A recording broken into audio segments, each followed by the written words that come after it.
and by inquisitiveness about these topics will continue. Those who are not bitten can go.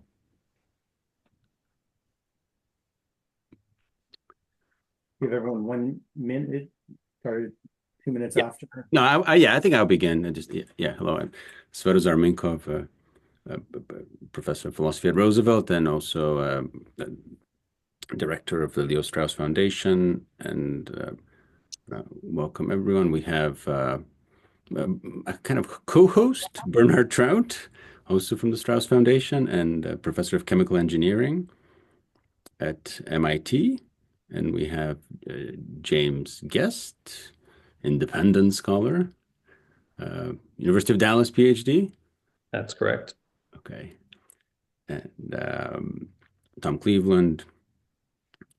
That's quite in order. Let me go in order. Michael Grenke will comment on James Guest's paper on Xenophon Socratic Discourse. Michael Grenke, Boston College, PhD. I should do more research. Yes, that's correct. And St. John's College, tutor at St. John's College, and Santa Fe, currently, permanently. We have so for the first hour, we'll just be discussing Xenophon Socratic Discourse, the commentary on Xenophon Socratic Discourse. Then we have David Levy, Boston College, PhD, comment of that. St. John's College, also Santa Fe, and Tom Cleveland from the Boston College, PhD, student of Chris Bruell's, Jack Miller Center, academic director. Would you say? Close enough, yeah. It's close enough, yeah. Also, would like to thank the sponsor for this webinar, Mr. Mark Reid. Okay, great. So I would introduce everyone. I just want maybe Bernhard will say a couple of things and then we'll plunge into the texts and talks themselves. Bernhard. Okay, thanks. I guess I'm, as you said, sort of co-host, so maybe I'll just add in the spirit of a co-host. Tell me if this is exactly right, but I think the speakers are each going to speak for about 20 minutes, about maybe 7 plus or minus minute commentaries, and then we'll have discussion. So we'll basically split it in half. We'll have discussion after each one, if that's more or less accurate. With that in mind, I did want to say a few words about Chris Bruell himself, but really specifically with respect to how he was important to me.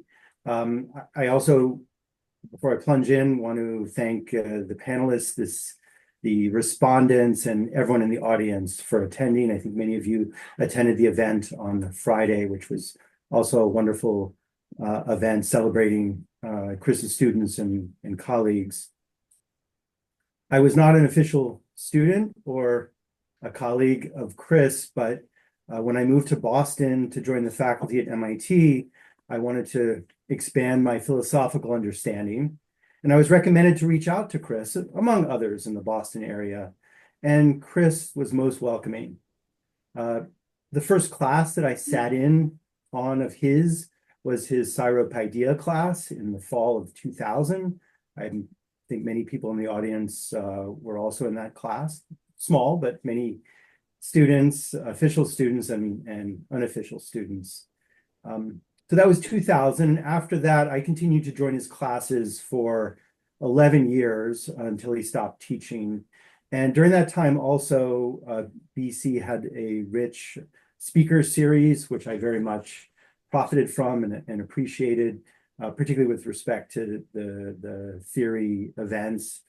And over a period of over a decade with Chris and colleagues who were all very welcoming at Boston College, I very much say I got an education. Around that time, when Chris finished teaching in 2010, Svetozar and I had completed a many months project of reading Aristotle's Physics. It was quite an effort, but after that, we both felt unsatisfied. We were unsatisfied because it was evident that Aristotle did not adequately demonstrate any of the major teachings for which he was known. In particular, the teleological understanding of nature. While we learned much over those months with Aristotle's physics, we found that in each of the major arguments, there were flaws. And we asked Chris if he would be willing to meet and discuss it, and he agreed. We met that fall. David Levy joined us at Boston College. We jumped right in, and at the very beginning, I said to Chris that we were disappointed after these studies because we found that Aristotle did not make a fully compelling case for teleology. At the end of the day, it was merely an assertion. Chris answered concisely, "Yes, you are right." And then we went on to discuss what we can learn from the physics, but that would be a subject for another day. Around that same time, I think many, if not most of you know that Chris was studying the metaphysics. It was mentioned on Friday that it was somewhat surprising that Chris would plunge into the metaphysics, but he did, and he would send his notes to us sections at a time. I went back and looked at my papers. Sometimes I even kept the envelopes in which he sent them. He would send pieces of his chapters, so small sections at a time by, as we call it, snail mail. So we, Zarko, myself, and others study them together with the Aristotle's text itself. And in the spring of 2011, we set up a meeting at MIT on Strauss's notes and the pre-Socratics and some of Aristotle's physics. We invited Chris, and I think most of you know he doesn't often attend these sort of events, but to our surprise, he accepted and indeed attended. There was much to the meeting over 2 days, but I just want to relate one anecdote. Now, I'm guessing that for the most part, everyone in this audience tends to find Aristotle a very funny author. You could comment perhaps if you don't agree. But even though I think we all tend to find Aristotle quite humorous, we wouldn't say he's across the board knee-slapping funny. Nevertheless, there's a particularly amusing passage at the beginning of book 2 of the Physics, which maybe some of you are familiar with. In that passage, Aristotle attributes to Antiphon, a pre-Socratic, the insight that if one planted a bed, and if the wood acquired the power to sprout, it would become a tree, not a bed. Aristotle is making fun of Antiphon here, because of course the wood does not have that power. And the argument of Antiphon's, or at least as Aristotle attributes it to Antiphon, is just a logical fallacy. So at the meeting, after laughing at Antiphon's expense, the discussion evolved into something which is sort of standard, and again, it came up on Friday also, that the pre-Socratics suffered from not paying enough heed to the human things, whereas those who followed Socrates, such as Aristotle, took care to do so, and therein didn't make such silly errors as Aristotle attributed to Antiphon. Well, you could no doubt imagine how much fun we were having, but in the midst of our discussion and criticism of Antiphon, Chris brought us down to earth. He told us we were being unfair to the pre-Socratics, who understood the human things as well as, if not better, than anyone today. We were taking a line of Aristotle at face value and ignoring the fact that he was intentionally and even unfairly discrediting a pre-Socratic, even using that as a way to condemn the pre-Socratics as a group. We shouldn't be so hasty to judge. It was a splash of cold water right in our faces, but it made us think and understand better. I last saw Chris in 2018 when I visited St. John's, Santa Fe. I saw Michael and David on the same trip. And then I drove up to Los Alamos after that. We met at the Bradbury Museum, had lunch, followed by a walk. I'd just been reading Descartes' Passions of the Soul, so we discussed that and Descartes more broadly, modern science, Aristotle, and also Hegel, which I think everyone knows at that time he was studying deeply. So after that face-to-face meeting, we tried to invite him back to another meeting in Chicago or the East Coast, but he didn't want to leave New Mexico. We were in touch by email. I wanted to relate these brief anecdotes just to give you a sense of how important Chris was to me, for over a decade, and of his graciousness for being willing to take me in, even though I was never an official student of his. I should say a decade at Boston College and almost a decade after that. As a coda, when I go back to my notes from our meetings, I reviewed as many as I could dig up over the past couple weeks, or from his class, I find that they're terribly inadequate. I don't know if others here have had the same experience. The notes are mere sketches of what I remember to be involved in insightful discussions and of his classes that were most carefully planned out. There was something about the weightiness of his presence that couldn't be captured in notes, at least the way I took them or the way I think notes are typically taken. This I mention as an indication of what I don't think anyone here would disagree, that he was a rare human being in his seriousness for seeking what is truly important. So thank you for letting me say those words, and looking forward to the rest of the discussion. Great. Okay, great. Thank you very much. James? Okay, I think my talk is a little closer to 25 minutes, but we'll try not to speak too slowly. I've titled it On Socratic Dialectics in Bruell's Strauss on Xenophon Socrates. Strauss on Xenophon Socrates is Christopher Bruell's groundbreaking interpretation of Leo Strauss's Xenophon's Socratic Discourse. That book is itself an interpretation of Xenophon's Economicus. While all three of these works call for expansive reflection rather than reductive summary, time and capacity are ever our constraints. This presentation is an abbreviated version of a longer paper that made at least a minimal effort to start with Xenophon's text and work its way toward Strauss's core concern as Bruell interprets it. I aim to bring to the fore the connection between the Economicus and Aristophanes' clouds, which indirectly calls our attention to the Socratic turn. I note a tension between Strauss's traditional claim on the one hand that Socrates was wholly or entirely concerned with the human things, but on the other, Strauss also presents what I take to be his considered view that Socrates did not limit his inquiry to the human things, but was concerned throughout with the nature of all things. Bruell's essay seeks to work through the heightened form of Strauss's habitual reticence on this and related questions. In one of many memorable pedagogical remarks in the essay, Bruell concentrates our attention on the primary task of uncovering the question or questions which moved Strauss and by which he found his way back to a forgotten world and showed it to be still fit for habitation. Today, I'll focus on just one nerve of the argument Bruell follows along this path, Strauss's treatment of the character and purpose of Socratic dialectics. I'll be quoting our texts heavily in what follows. Given their character, it may be more confusing than helpful to attribute each quotation, but I'll do what I can. In the first place, I'll summarize a line of Bruell's argument, and second, I'll raise some questions about it. Unlike many of you, I never met Professor Bruell. I know him only through his writings. It is my hope that these remarks today, will provide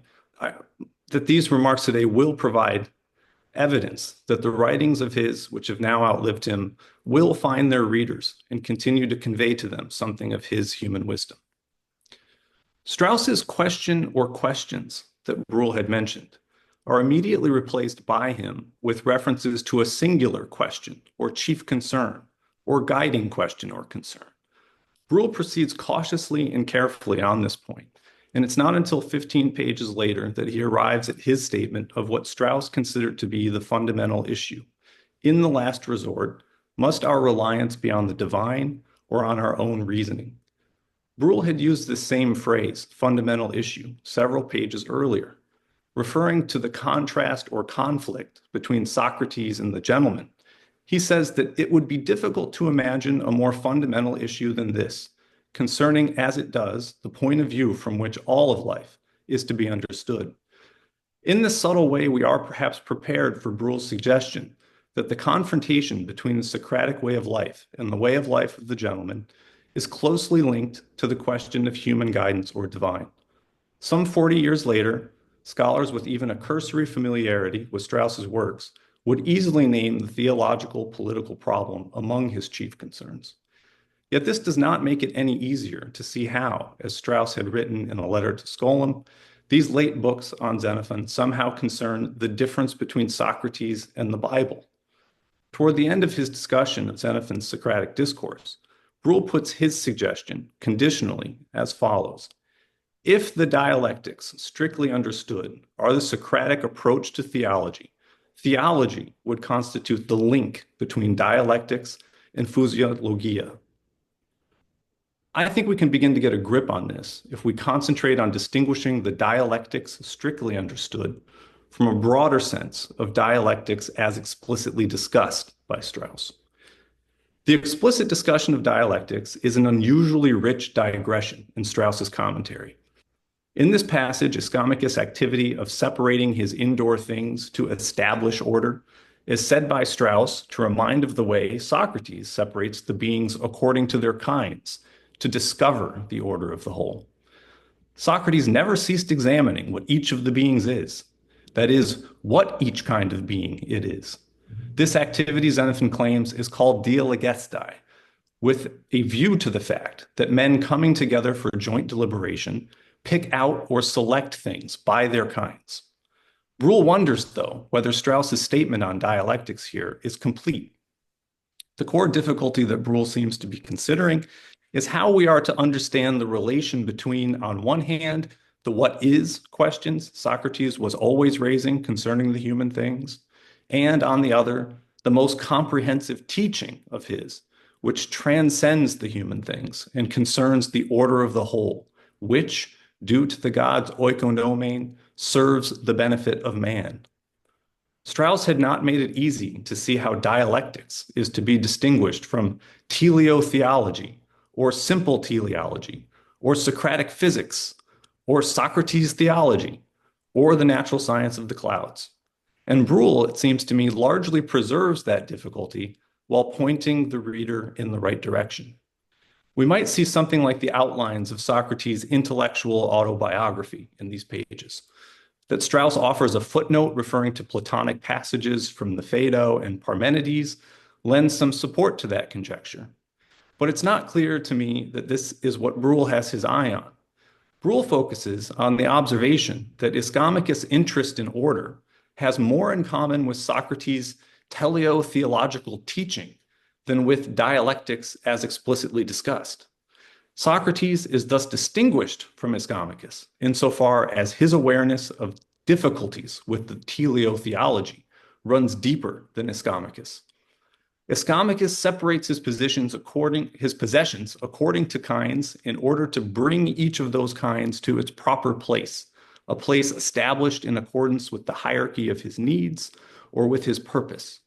Socrates, by contrast, can see no more order in the whole than its articulation into kinds or classes of beings.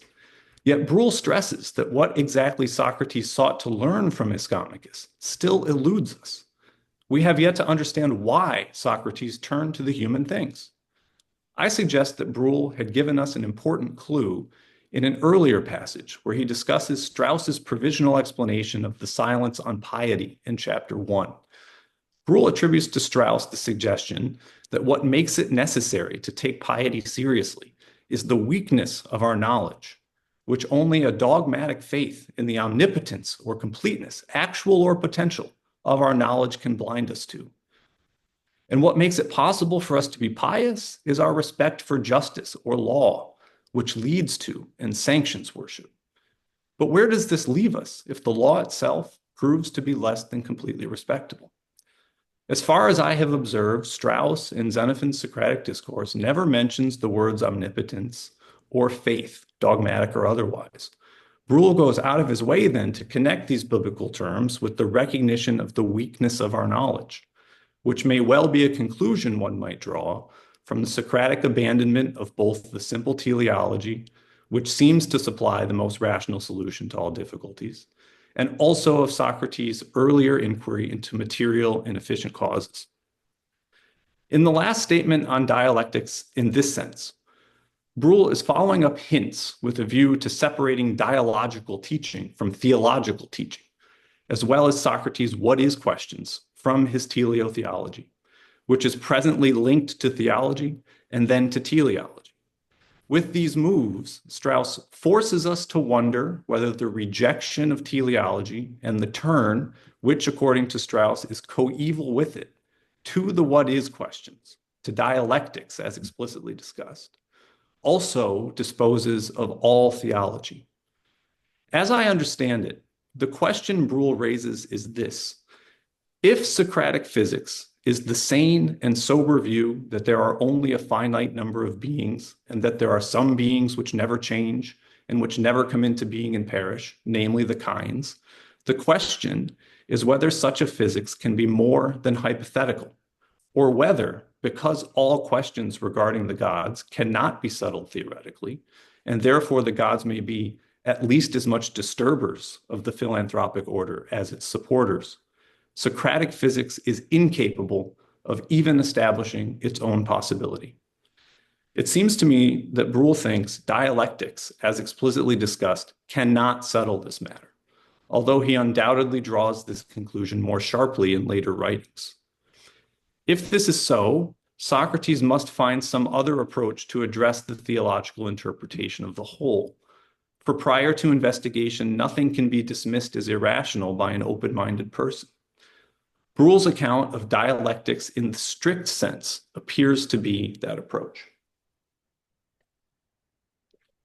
The clue to understanding dialectics in the strict sense that Bruell seems to have followed might easily have been overlooked. In the text, Strauss shows that Socrates' raising of the what is questions is applied to matters of human concern. What is pious, or what is noble, to use Strauss's examples? A simple footnote points us to two passages from the Memorabilia. One is a list of these questions, presented in the context of Socrates' distinction from his predecessors. The second passage distinguishes how Socrates handled contradictors so as to lead them to the truth, from how he led others through common opinion, holding this to be safety in argument.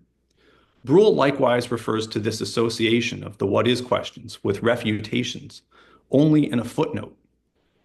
It's probably not unrelated that examples of Socrates addressing contradictors are rare in Xenophon's own writing.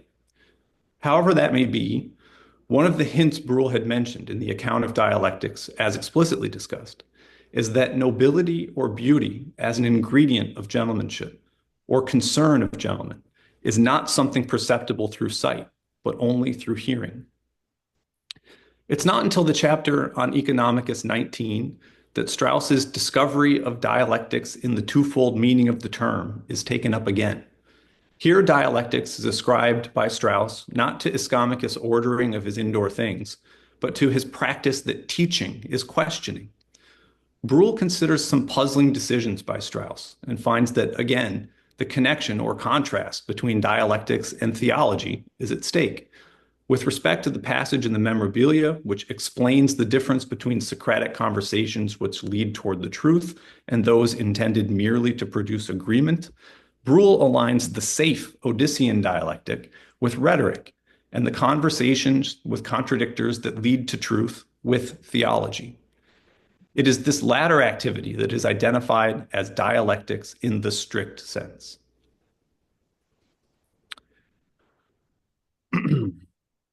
In other words, Bruell concludes, the dialectics strictly understood would appear to be the Socratic approach to theology, which we recall was a conversational approach, or the Socratic replacement for theology.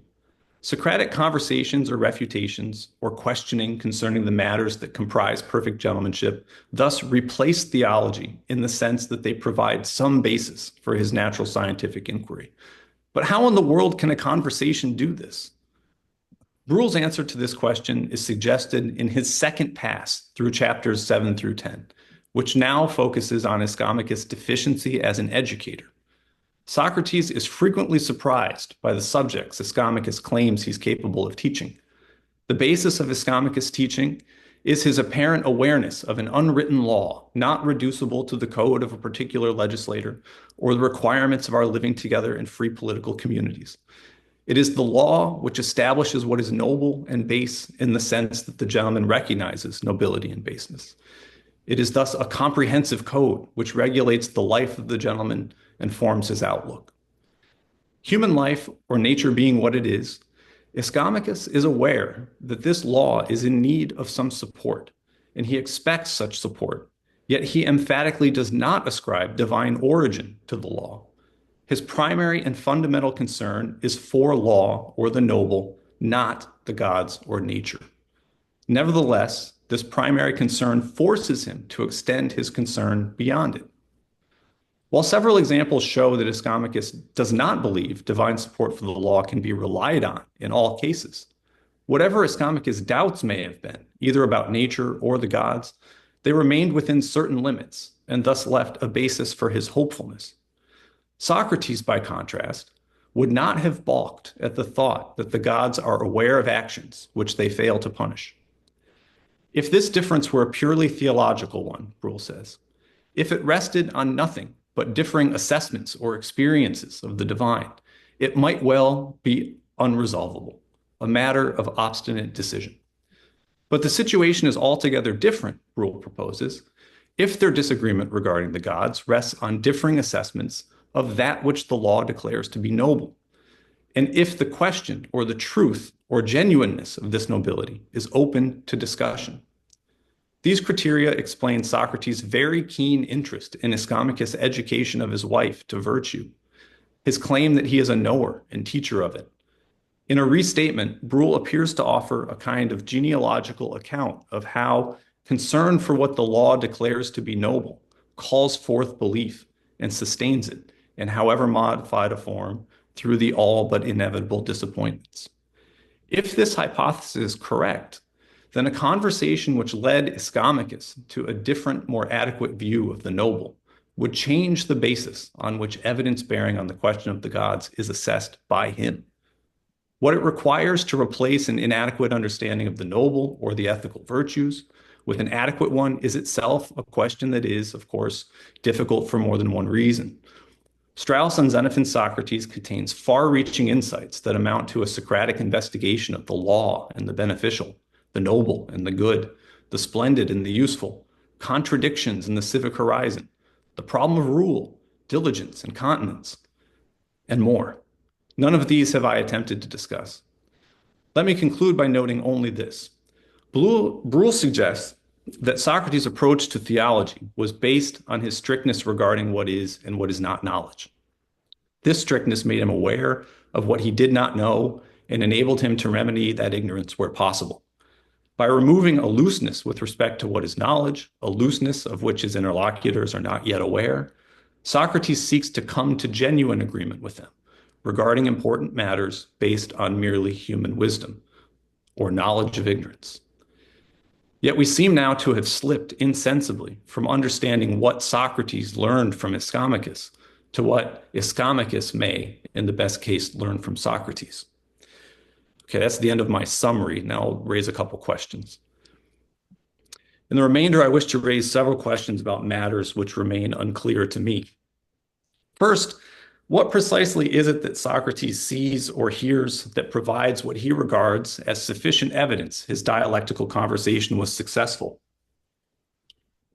In this forum, it's been suggested that a Socratic examination that results in the replacement of confused opinions about justice and nobility by knowledge of justice and nobility, perhaps a knowledge of ignorance of them, would, if Socrates' hypothesis is correct, change the interpretation of experiences formerly taken to be evidence of the divine or of its support for the moral law. The recognition that one does not know what one thought one knew about virtue would fundamentally alter or dissolve the alleged evidence of divine experience. I think this is a defensible interpretation of what we've read, but I have two reservations. Bruell suggests that a conversation which led Ischomachus to a more adequate view of the noble would change the basis on which evidence bearing on the question of the gods is assessed by him. Is not a change in how we assess an experience other than that experience and compatible with a persistence of it in some form? Further, the attention to an assessment of an experience, its articulation and speech, is emphasized by the pervasive focus on Ischomachus' claim to be an educator. Xenophon, for his part, tells us elsewhere that Socrates held that those who knew what each of the beings is would be able to explain this to the others. Is it not sufficient for the defense of the philosophic life to discern that Ischomachus believes himself to be a knower and a teacher, that he's forced to accept certain standards implied by those claims, and that his teaching can neither be expressed by him coherently nor adopted effectively even by those who believe themselves receptive to it. I wonder whether what Socrates is looking for might be limited to the expression of an awareness of ignorance, such as even Critobulus displays and Xenophon himself observes. But if we grant that Socrates does indeed seek to observe or bring about a change in the interlocutor's experience itself, I wonder whether this possibility is not so much a constituent part of the defense of Socrates' natural philosophizing as it may be an example of it. Socrates has a hypothesis about the human origin or natural cause of belief in divinities of a certain kind, and he's found a way to provide some evidence in favor of that hypothesis. But would Socrates ever know that this kind of explanation is correct or true, or could he only count it among the very plausible doctrines? Finally, someone could say that some change in one's experience is required as preparation for living a philosophic life, for seeing the world clearly. Yes, but isn't this a matter of self-knowledge? Would Socrates have any access to such a change other than what an interlocutor or a companion says about it?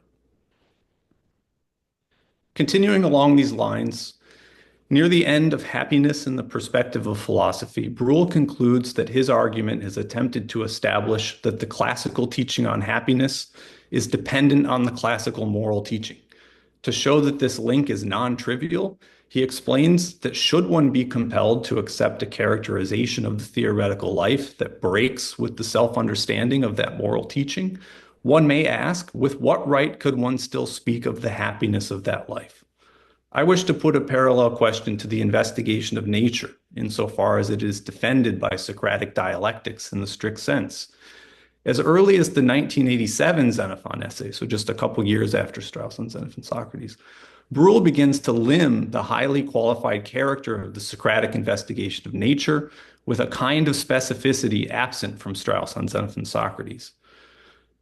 Quote, the aspect of nature we have most access to, he says there, is the what, the perceptible character of each of the beings, rather than their unchanging causes. In the same context, he also says, it is true that the characters are causes of those things, setting limits to them. They share this responsibility, however, with something other than them, something for which they are not responsible and whose existence and nature are guaranteed neither by them nor by anything else we know of. Decades later, near the end of Aristotle as teacher, Bruell acknowledges that the thought that the foundation is merely given, that it lacks itself a knowable foundation, is admittedly difficult from more than one point of view. But if Socratic physics is so limited that it cannot discern such fundamental necessities or causes as can be known to be incapable of being overturned by more powerful causes of unknown origin, with what right can one still speak of the modest limits that define the class characters of things as causes or necessities? To repeat, Bruell's claim, even in Strauss and Xenophon Socrates, is that Socrates can see no more order in the whole than its articulation into kinds or classes of beings. Let me just add parenthetically that Mr. Levy is addressing this directly in his paper, so I'm excited about that. Finally, the emphasis I've placed on these limits, as well as on the connection between knowledge and teaching, bears on the fundamental issue of reason and revelation. It has been emphasized by many that Strauss contends that the philosopher must refute the possibility of revelation on the grounds that if revelation is possible, it's possible that the philosophic enterprise is fundamentally wrong. More than this, Strauss memorably argues in Natural Right and History, the mere fact that philosophy and revelation cannot refute each other would constitute the refutation of philosophy by revelation. That's on page 75 of Natural Right and History. It's striking then that when Bruell mentions the issue in our essay, he refers only to page 74 of Natural Right and History. Human guidance or divine guidance is the formulation there.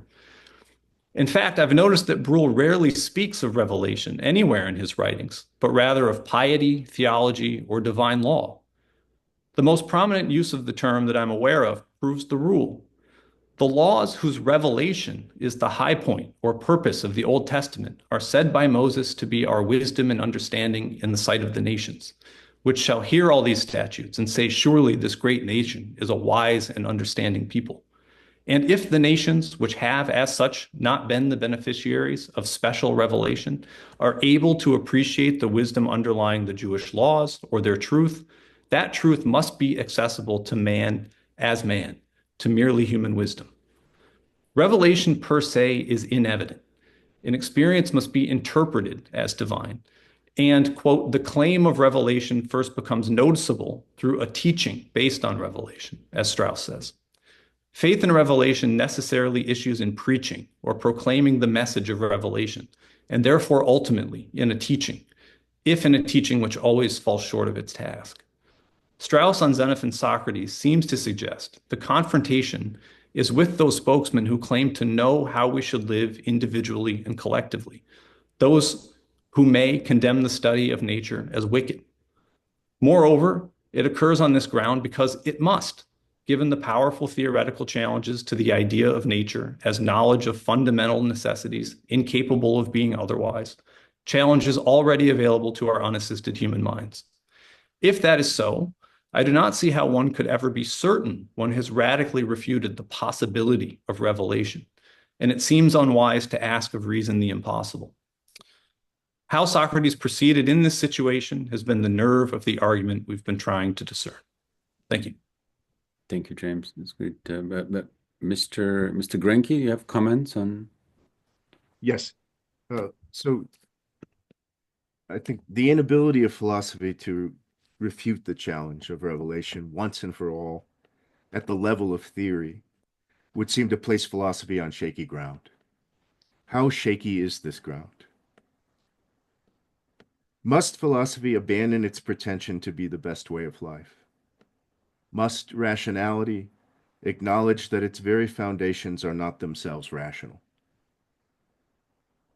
How must a human being with an intellectual conscience, and such may be the definition of a truly human being, comport himself toward the apparent theoretical deficiencies of philosophic knowledge? Is this the stuff to keep us up at night? Does it ruin the sweetness of existence? Does it place intellectual obligations upon us that last a lifetime? Must we become believers? In his presentation today, James Guest focuses our attention on the treatment of dialectics in Christopher Bruell's Strauss on Xenophon Socrates. This attention is justified by the fact that dialectics, properly understood, offers a way to address the claims of the believers. This way is not a theoretical refutation. Rather, it is a practical approach through conversation. Guest says, Socratic conversations or refutations or questioning concerning the matters that comprise perfect gentlemanship thus replace theology in the sense that they provide some basis for his natural scientific inquiry. But how in the world can a conversation do this?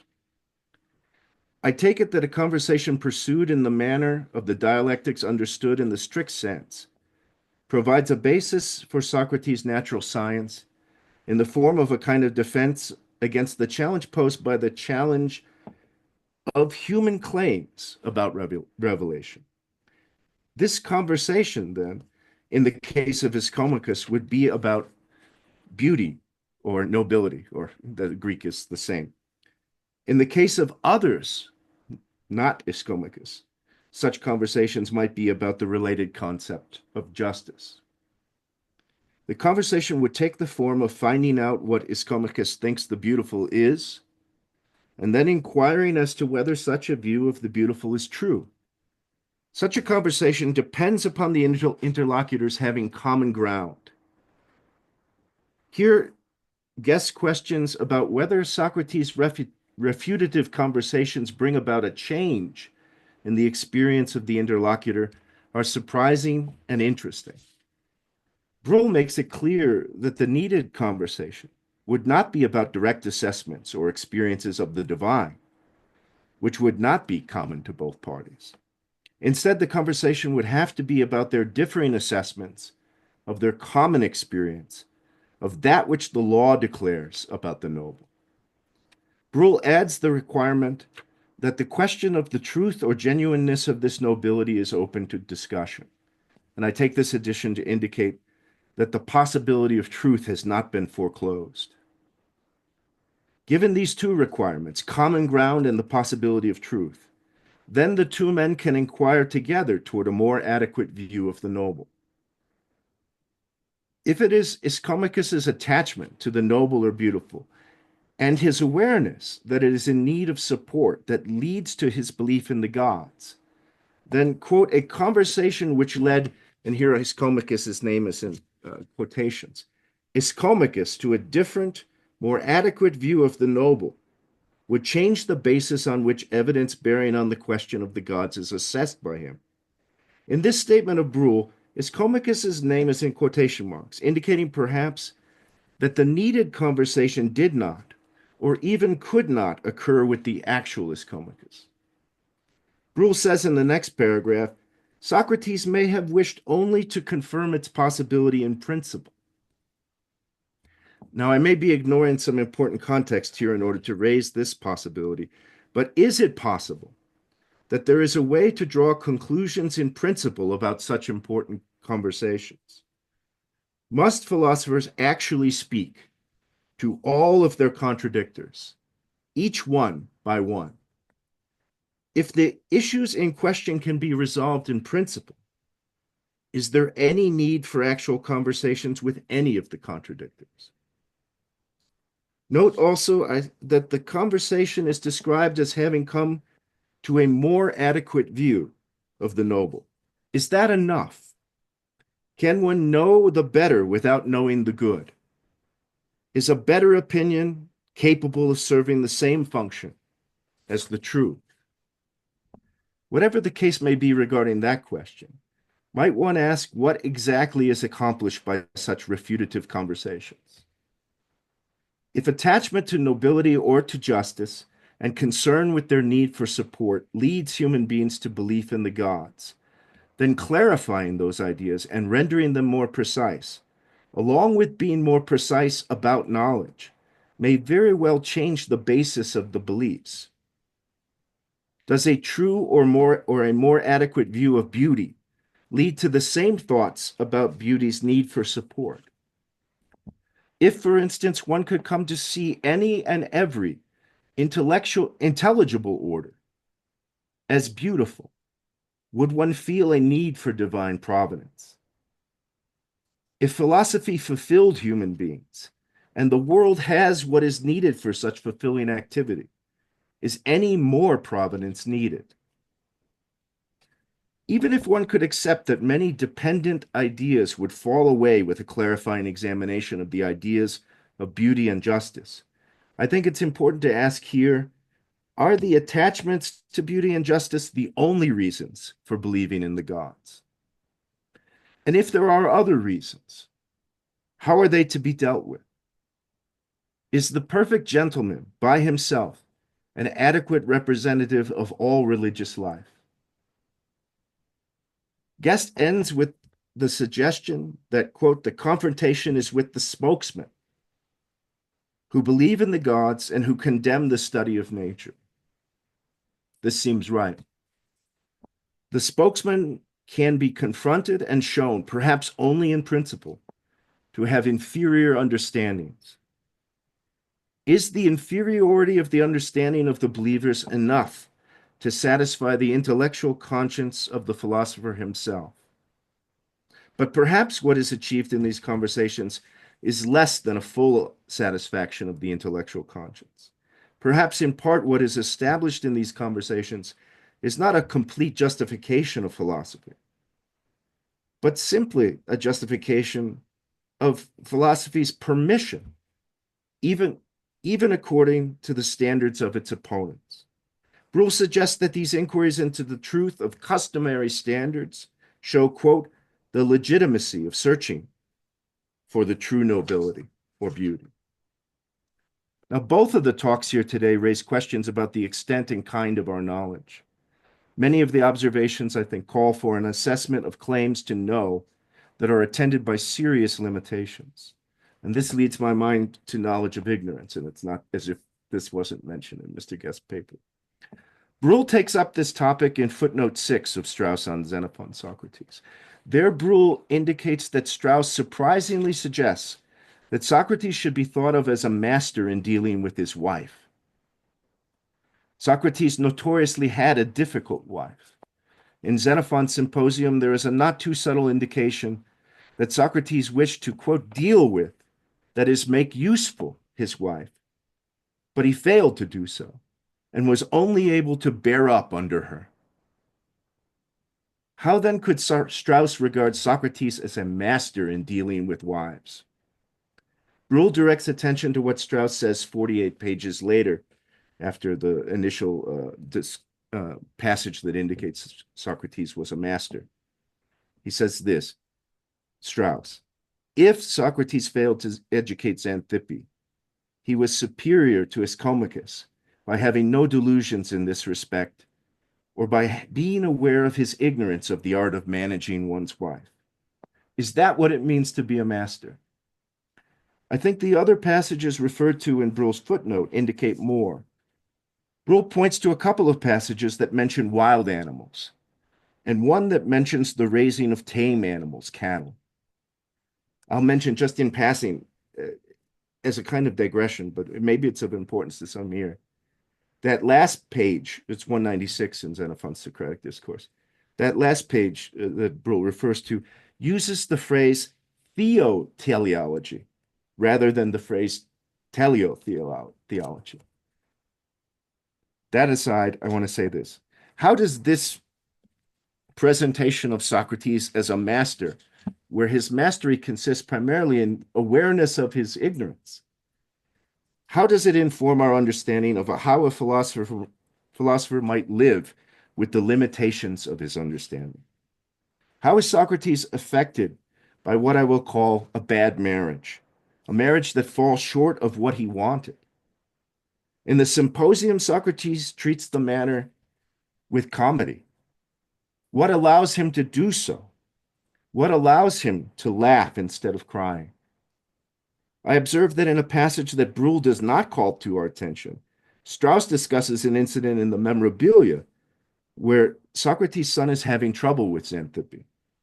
Socrates does not try there to correct Xanthippe's behavior. Rather, he attempts to get his son to change his reactions, and I might even say their assessments of Xanthippe's behavior.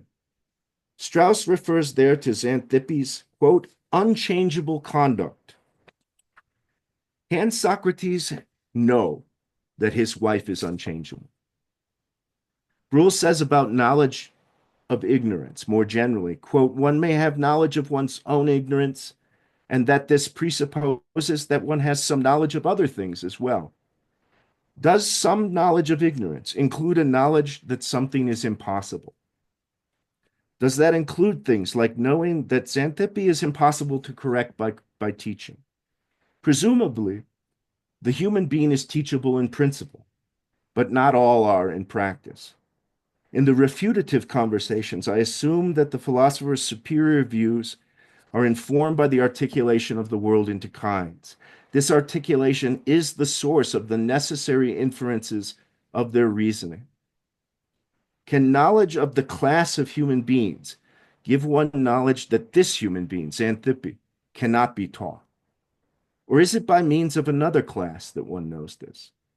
Does Xanthippe belong also to the class of the wild, the untamable? How would one tell that about a human being? How does one tell the difference between the slowly changeable and the unchangeable?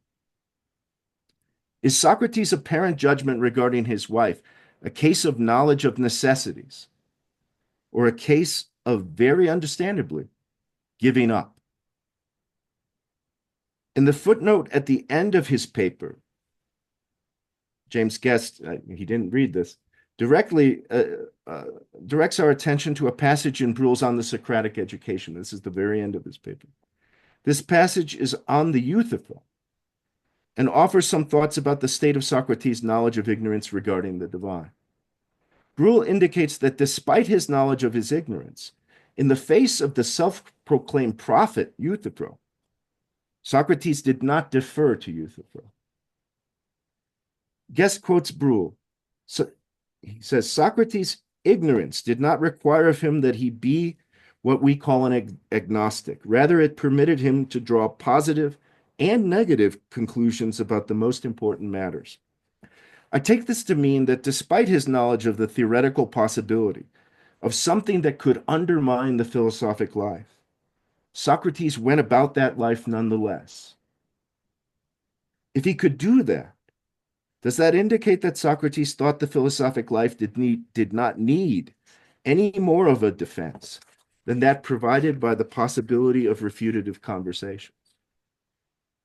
Does Bruell's essay, For Us and for Him, think this matter through to a satisfactory conclusion? Has everything that needs to be thought about this matter been in principle thought? That's it. Thank you very much. Yeah, we have time for questions, but James, would you like to say anything in immediate response now? I would like to say as an immediate response that I would like to consider those comments as almost a continuation of the questions I was raising. I think they're exactly the right questions that I want to understand better. I think it's very tempting to jump into Bruell on the Euthyphro and try to compare what he says there with what he says here, and that's itself no small task. So I'm going to refrain from doing that for the time being. Okay, very good. Yeah, so we have a question from Dan Foley, but I don't know if I'm gonna try to bring him in if I see him. There's a couple of yeah, I think I can make him talk. Yeah, allow him to talk. Yeah, and you can unmute yourself, I think now. Yeah. Can you hear me? Yeah. All right, good. Well, one of the things I wanted to bring up regarding what Mr. Guest said and Bruell's relative lack of talking about revelation. I was looking at his piece on Xenophon earlier today, and I remembered this. He points to the very problem which his whole discussion of the section on the wife is designed to bring out, a problem we're entitled to call the problem of the dialogue. The problem of Socrates' reason for seeking out Ischomachus. No passage more than this one, text and note together, shows Strauss's simultaneous desire to reveal and conceal. He points to the concealment here because the reason for Socrates seeking out Ischomachus is the most important thing concealed. He points to what is concealed here because he wishes also to reveal it. And I think, it raises the question of, with revelation, is there also concealment, I think? For Strauss, he wishes to do both, conceal and reveal. And is that something that I think it also applies to the question of God and revelation. And then Natural Right and History, page 90 says, nature would not have to be discovered if it were not hidden. Hence, nature is necessarily understood in contradistinction to something else, namely to that which hides nature insofar as it hides nature. And this is law or custom. He's talking specifically about divine law. But is it hidden? That's the question, I suppose. Is there also concealing where there's revelation with respect to divine law? This is to Mr. Guest. Go ahead. Yeah.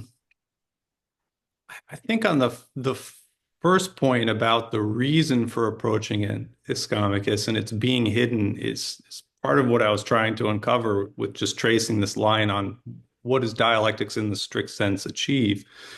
So what's hidden,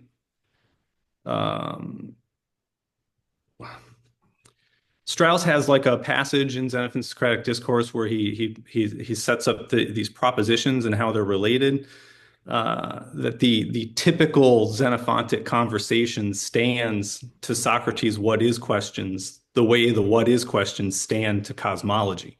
And I think that's pointing at what's hidden, that Xenophon is presenting us a dialogue about household management. And Socrates is talking to Ischomachus about how he arranges pots and pans, but like somehow This is about Socrates' what is questions about virtue, and those what is questions about virtue are somehow about cosmology, like whether there's a divine order that serves the benefit of man, or whether there's no more order discernible in the whole than its articulation into kinds, which we call Socratic physics in that context. So I don't know if I see a parallel between that kind of concealment and some kind of concealment that's characteristic of revelation, if that's what you were suggesting. But there is a kind of parallel between the hiddenness of nature and the possibility of revelation, I suppose, insofar as it's conventional claims about revelation that are known through hearing that make questionable what we manifestly see around us or call it into question. I go that far. And I think that the question would be about ignorance, whether or not this is the ultimate point we reach, is that there's things that we can't know. But I think wherever there's revelation, whether it's from God or from Socrates or from Strauss, there's knowledge. You can't reveal something without knowing something. Revelation implies knowledge, I would say. But does it also imply concealment?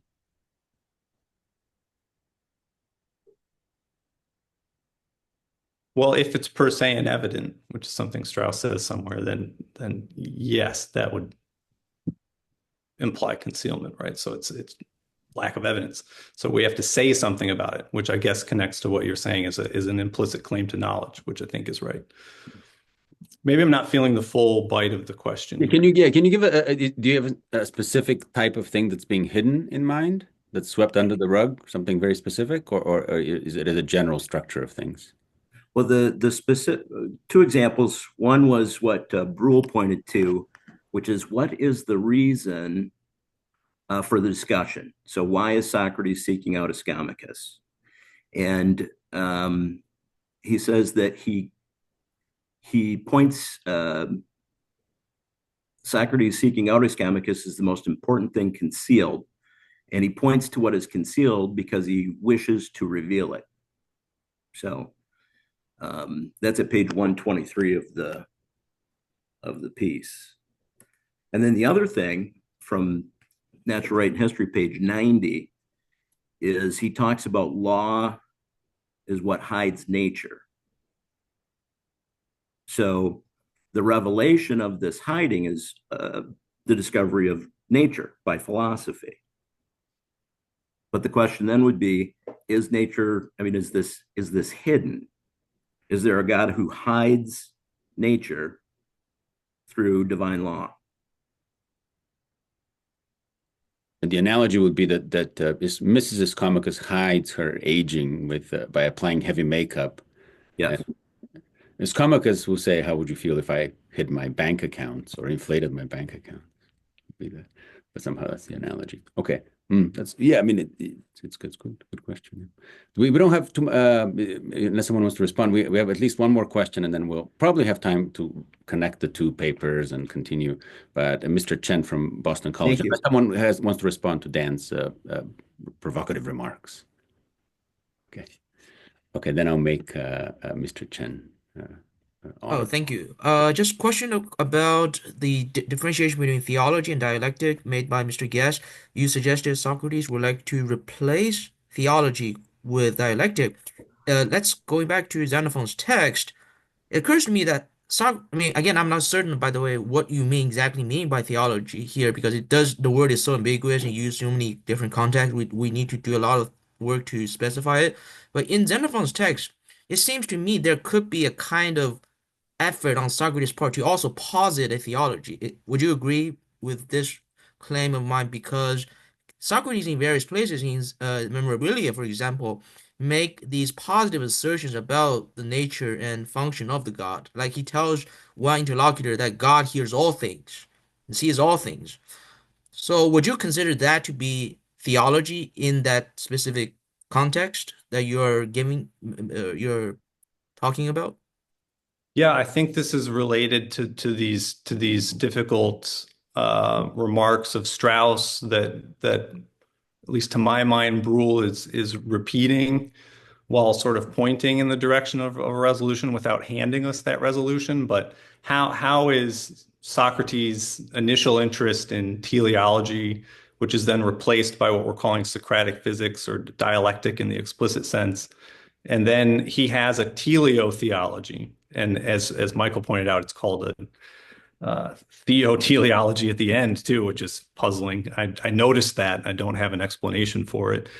But one thing that occurs to me is that it seems possible that Socrates' interest in teleotheology, which is a teaching about the God ordering the whole for the benefit of man, that's what Strauss says, that might have preceded Socrates' turn to the what is questions. And Strauss says at one point that his turning away from all teleology, which would include a teleology governed by an ordering God, is coeval with the turn to the what is questions. So those two things are linked. But as you say, he teaches something like this posterior to his turn, right? And the memorabilia is like a key example. Now, what Strauss and Bruell both call attention to, however, is that while Ischomachus is attracted to something like that teaching, Socrates is aware of problems with it. And that's a distinction between Socrates and Ischomachus. Thank you. Can I make one addition on that? Would that way of framing things, if you were to transport this discussion to the passage in the Phaedo, the teleotheology maps onto the brief moment when he's considering Anaxagoras before he rejects the Anaxagorean or the exoteric Anaxagorean mode. And all of that happens before the turn proper, you could say, and does not survive it. Was that? Yeah, something like that occurred to me. As a possibility. I wouldn't say I'm highly confident that that's what Bruell's trying to suggest in this essay. That's not entirely clear to me. Okay. Excellent. Can we move to Mr. Levy? Thank you very much.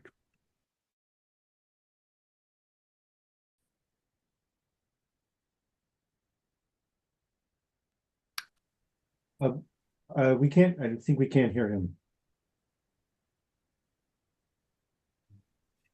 Well, he's not muted. I think he was just Yeah, we can't hear you, David. Is perhaps if you mic's not working. If you do you want to log in on your phone? That might be a second best option. That would be no, log in and out. If we need to fill time, I have some things. Yeah, right? we also. I mean, I have his paper. I can read it. Well, let's hope he comes back soon. But as long as we're filling time, I thought I could at least note something about the two papers, and maybe that's worthy of discussion. The first, let's hear. Do we have it? let's see if he can let's just give him a minute, Tom, and see if he can connect in.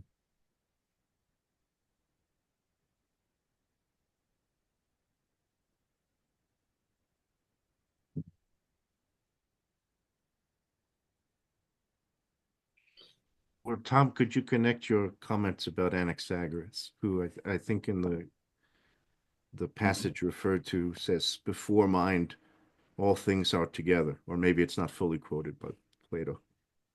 Mm-hmm. With what David Levy suggests in his paper, that the beings are what they are only fully, only when they're known. Yes. Yeah. Well, so I mean, I do have thoughts on Anaxagoras that in the Phaedo passage, it looks like there's an initial teleological account that Socrates is seeking and hopeful about. Then he reads Anaxagoras more closely, and that's not what he says. And I feel like especially reading Aristotle as teacher, the Anaxagorean thesis comes up constantly as a position that Aristotle possibly appropriates and for his own purposes and incorporates. So there would be one element of the Anaxagorean teaching that does not survive, and another which becomes incorporated, and somewhat in the form that you were suggesting. So I think, yes, I have. Yeah, in the way that David Levy talks about it in his paper, it seems like there's a true sense of the statement of Anaxagoras. Yes. And there might be also many false senses. And yes. Similarly, I think David's paper might indicate there's a true sense of Protagoras' statement that man is the measure. Yes. And then there are, of course, many false senses, those which probably in public dogma or in popular dogma tend to prevail. Yes, if man is the measure of all things could be true if the human mind is the proper measure by which we judge the world, and that the human mind is the proper measure by which we judge the world, and in fact is responsible in some sense for the world, then both the Protagorean and some form of the Anaxagorean theses would be true, properly understood.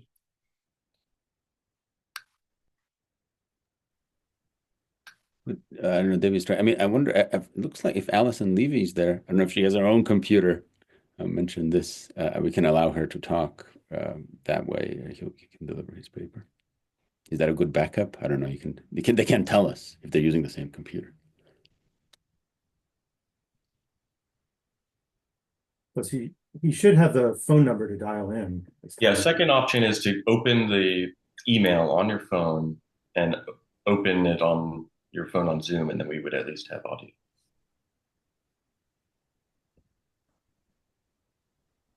I'm hoping that the faces David is making are just. Oh wait, I think Alison is raising her hand. So, allow her to talk. Okay, yeah, allow her to talk. Yeah. Hi, sorry, we're just gonna switch computers, so it'll just be a minute. That's good. Yeah. Sorry about that, guys. Yeah.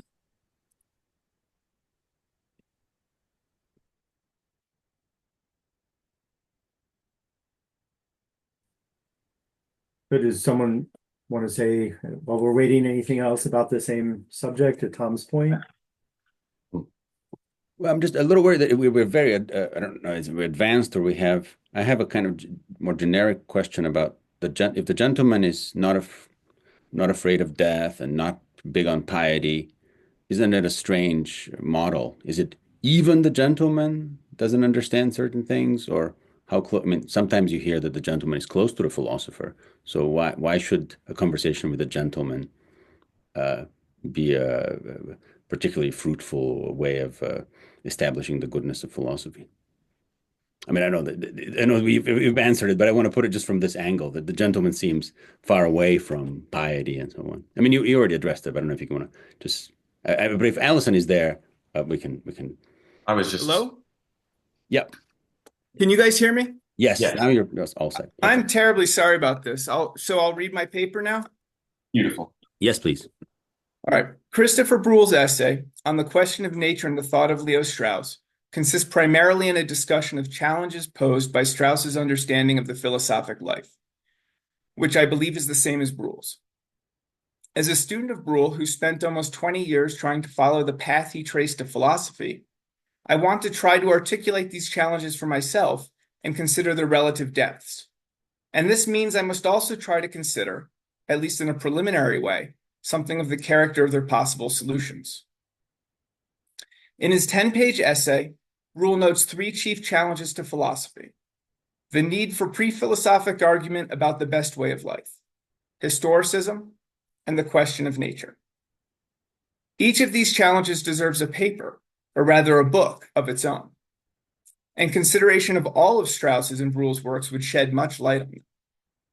However, I thought I could keep my task manageable and find some clarity if I limited myself largely to reflections on Bruell's brief remarks in this paper. Having noted that Strauss presents philosophy as the solution or the first step toward a solution for a modern crisis, that is, our lack of any authoritative or universally binding norms, Bruell argues that the acceptance of this solution requires, in the first place, an account of how philosophy can answer the question of how to live. This is true even if philosophy itself is the answer, as Strauss's preference for the Socratic approach implies it is. We need to know how philosophy can show itself to be the best way of life. What's more, Bruell adds that this argument must be completed before the philosophic life proper can become possible.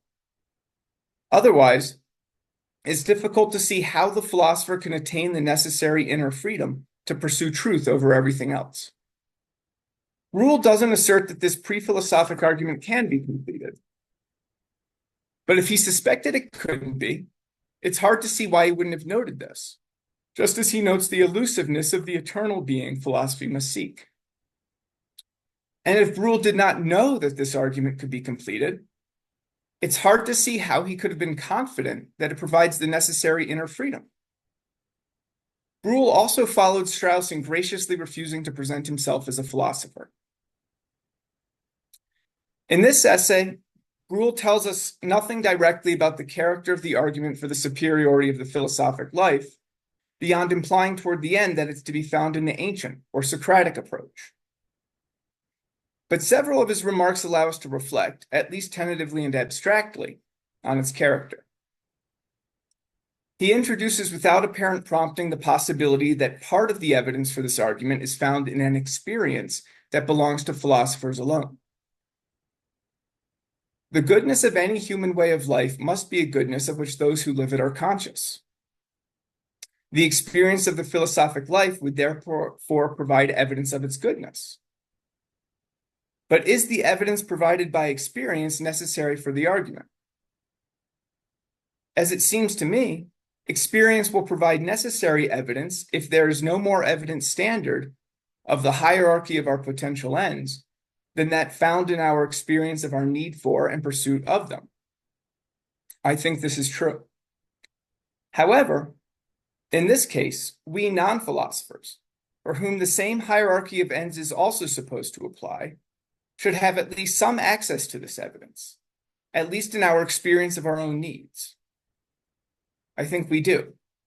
Above all, we're all discontent with ourselves when we recognize that we're ignorant about what we regard as important matters. But we do not consistently assess this discontent and our experience more generally as philosophers do. This follows from what dialectic can show to be our confused and thus inconsistent opinions about what's good. By themselves, such opinions prevent a consistent assessment of experience. And many of them increase the gulf between non-philosophers and philosophers by permitting unwarranted hopes that necessarily prevent us from soberly assessing our needs. The evidence of experience, then, will have to be assessed by those who have freed their moral opinions from confusion and inconsistency. The philosopher's consistency will not be the decisive proof for them of the superiority of their lives. It will be the proof's precondition. How is such an argument for the superiority of the philosophic life supposed to meet the challenge posed by alleged divine revelation, as Bruell indicates it must? Experience could perhaps disclose a need for philosophizing that can't be adequately filled by any life based on revelation. But for philosophy to be truly the best way of life, it must also be possible. And as Bruell's discussion of the problem of nature indicates, philosophy requires premises it can't be certain are true, which alleged revelation rejects. If philosophy cannot give sufficient reasons to reject these alleged revelations, it devolves into dogmatism, and philosophy itself becomes impossible. So-called philosophers would be forced to understand themselves as arbitrarily rejecting a view and possible source of wisdom, and thus could not understand themselves to be freely or open-mindedly seeking knowledge. Unfortunately, Bruell's remarks about the problem of nature imply that we can't disprove the possibility of divine revelation. However, I don't think the philosophic life requires this much. It requires only that one's turn away from alleged revelation is not ultimately arbitrary or a mere act of will. I don't think this is any slight challenge, but it requires less than a proof that revelation from trustworthy prophets is impossible. It would be met if one could give oneself evident reasons to reject those alleged revelations one has encountered as unreliable sources of wisdom. It's true that the limits philosophy uncovers to its own pursuit of wisdom must cast their gloomy shadows over the argument for philosophy's goodness. But so long as the doubts attending philosophy's presuppositions don't outweigh the doubts attending the alternative, they shouldn't dissuade one from philosophy. After discussing the need for an argument for the goodness of philosophy, Bruell turns to the fundamental challenge Heidegger's radical historicism poses to Strauss's view of philosophy, and shows that this is in fact two distinguishable challenges.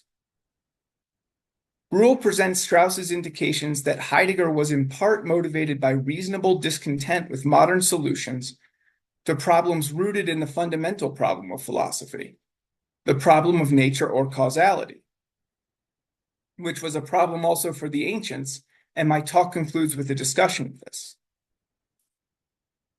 However, Heidegger, in part from his awareness of this genuine problem, drew the unwarranted conclusion that man is a radically historical being. This is to deny that man has a fixed nature, and to imply that philosophy in the classical sense is absurd.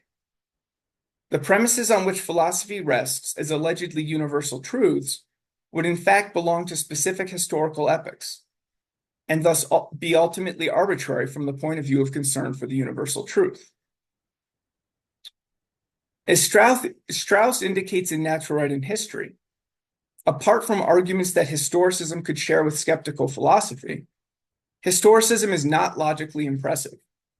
It lacks a demonstration and necessarily struggles to present itself as a consistent view. Strauss argues that historicism owes its power rather to an experience of history. And as Bruell notes, Strauss opposed it largely through his own historical studies of modern thought.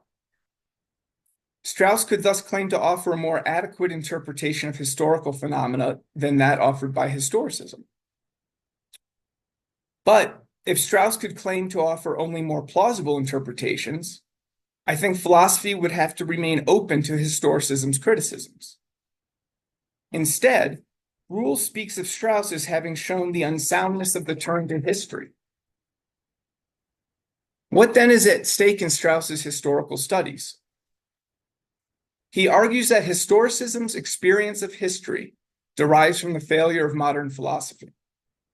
As it seems to me, he suggests that the experience of history is how the history of thought comes to appear to those who are no longer convinced of modern philosophy's doctrines, but who remain somehow affected by the modern hope for the rationalization of political life. A clear sign of this is the way historicism takes as new dispensations of so-called historical truth what older philosophers knew and what dialectic can show to be the confused opinions of non-philosophers. If Strauss is right, those who follow his account will be able to see in their own experience that it is their confused beliefs that lead to historicism. And by seeing this, they should be freed from it. However, I think Strauss's historical studies present the most compelling evidence against historicism in a different way. Bruell mentions the tendency of Strauss's studies to confirm that there are permanent problems. And I know I'm not alone in thinking that Strauss shows that the great authors are asking and attempting to answer humanly necessary questions. That is, he shows the conditions under which questions and answers could arise based on cognitive powers and concerns we know we share. To the extent that one can grasp this, I think one should cease to have any serious doubt that the authors one has so understood share with us a common human nature. Furthermore, insofar as these authors base their inquiries on what they know of the people around them, we can be confident that those people too share our common human nature. But in what way or ways and to what degree can we really know that these are truly necessary questions? We thus begin to consider the philosopher's concern with nature. For as Bruell notes, Strauss regards natures as knowable necessities. To know that something is absolutely necessary is to know that it's always the case. And this can be known only of an eternal being. As it seems to me, we would at least approach a grasp of such necessity if we could know something that came into being was a necessary modification of a simply necessary and thus eternal being. Unfortunately, as Bruell indicates at the end of his essay, the eternal being that either kind of necessity requires eludes us. We therefore have access only to conditional necessities. If something is given, we may be able to know that certain necessities follow. Now, I've argued that Strauss's historical interpretations show that certain lines of inquiry necessarily follow from features we know we human beings have. But one can push the question further. To what extent are these lines of inquiry intelligibly necessary for human beings as such? The answer depends on the way in which human nature forms an intelligible whole. More precisely, it depends on whether the features by which we define ourselves entail those from which the lines of inquiry follow. For example, humans are traditionally defined by their capacity for speech. From this capacity, it evidently follows that we have some degree of reason or self-consciousness, some appetites, and some capacity for social life. If we add the premise that desirable things can be difficult to obtain and can be distributed in different ways, I believe it follows that something which could be called a question about justice is necessary for our species. However, prior to further investigation, we can't be sure that this question necessarily has the character and importance that it has for us. We can't assume that all those features of human life that give the question the character it has for us are intelligibly entailed by those features by which we've defined human life. Insofar as we fail to show this, we don't know that the question of justice always has the implications that it has for us. On the other hand, if we can rely on the argument that philosophy is the best way of life, we can define human life by the perfection that's possible for it, at least at a certain stage of its development. We could then reasonably regard all those features of human life that are required by philosophy as necessary to a fully human life. And I believe Bruell very much regarded the concern for justice in the form we know it as one of these requirements. I believe he thought it was a necessary prerequisite for the truest self-knowledge. By human, we would then mean above all the species we ourselves are, insofar as we exhibit a collection of features that intelligibly necessitate and are necessitated by our perfection. From a fully developed practical point of view, one that can discern the end or telos of human life, human nature has an intelligible unity that it otherwise lacks. As Bruell reports, Aristotle claims that many natural beings are manifest. With Socratic philosophy, it becomes fully clear that the natures of these beings are primarily their class characteristics, or the features of things we must grasp when we see them as members of classes. To give a simpler example than human nature, when we grasp something as heavy, we grasp it in terms of something it has in common with all heavy things, a class we initially discover by feeling the weight of objects, seeing them fall, and understanding that the feeling of weight is intelligibly linked to the visible movement.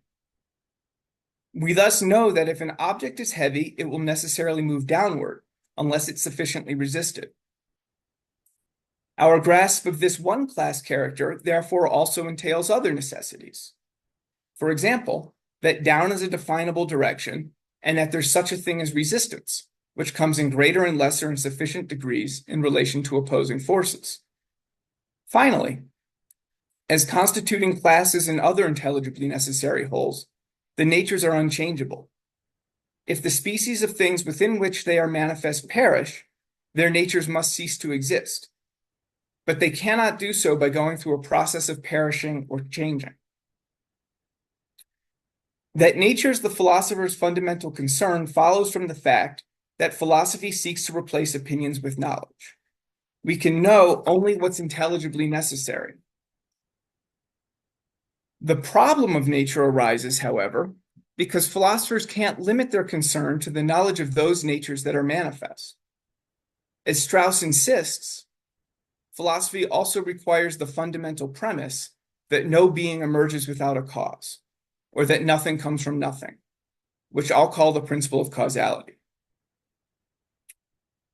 Strauss helps us understand why this premise is needed by noting that it can also be expressed by saying that omnipotence means power limited by knowledge of natures.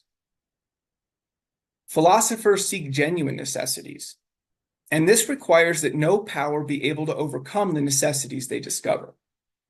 Now, some attempts to deny this limited understanding of omnipotence deny the principle of non-contradiction more directly than they do that of causality. Some have no doubt tried to ask whether an omnipotent God could make a square circle or produce some other evident self-contradiction, such as making the heavy light while still being heavy. For my part, this isn't something I can in any way conceive, so I can't genuinely worry about it. Strauss's limited definition of omnipotence also requires the principle of causality, because if something could come from nothing, anything could come from anything. If this were the case, the world as it is now with all its intelligible necessities would determine nothing. It would set no limit to the world in even the next thinkable moment. The philosopher's intelligible necessities would be reduced to trivialities.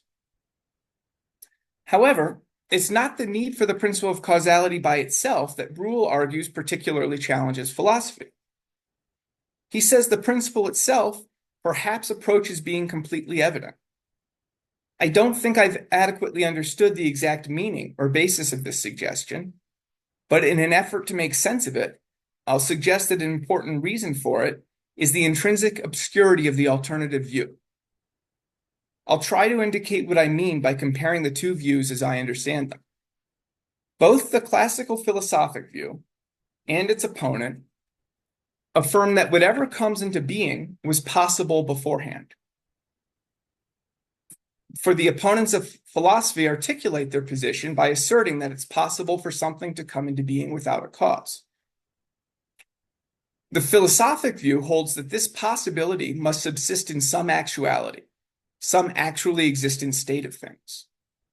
According to the principle of non-contradiction, whatever actually is at any time cannot also not be at that time. This is to say that what is necessarily is as it is at a given time.